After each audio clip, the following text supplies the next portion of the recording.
a lot of people who are taking, let's say, LSDs or mushrooms just for recreation and going for a trip, they tend to take it and they come out very happy that, oh, I had a great trip, etc., etc. And then they forget about it and probably 6 months later they do it again, right? So they're not even like probably addicted to it the way they are addicted to, let's say, some people would do maybe a weed or cocaine or some other stuff, right?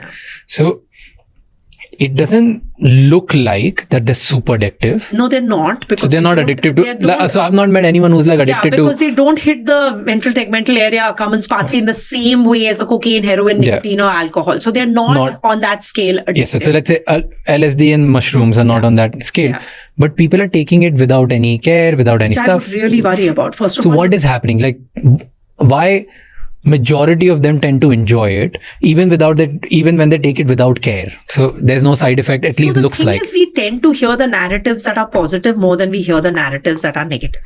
Also keep in mind that all of these retreats that give them have a financial interest in your hearing the positive narratives over the negative narratives. Absolutely. Okay? So there is a financial interest element here as well, because obviously for them, they are making money from this. There are negative narratives. Maybe their fraction is smaller, but the negative narratives are genuinely scary as well. And yes, there's no doubt that these molecules can induce states which are fairly powerful. And some of those come also with the beneficial effect of giving you a mood modulatory effect, which could actually kick a person out of a state of PTSD or a state of chronic, major depression. But we cannot go based on anecdotal. And right now, that's where we are.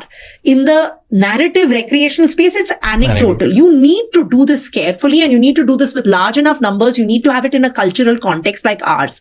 One of the things that I've been doing is talking to people at NIMH and saying India needs its own policy.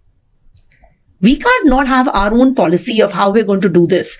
They're banned because they're all Schedule 1 substances. So they're banned. So anyone accessing it, it's illegal. But we need a thought through policy of our own clinical trials. The US has moved fast with their clinical trials. So has Switzerland, so has Australia, Canada, many places across the world. We are yet to take a call on what we are going to do with our own clinical trials. And there is a setting element where the cultural context will matter.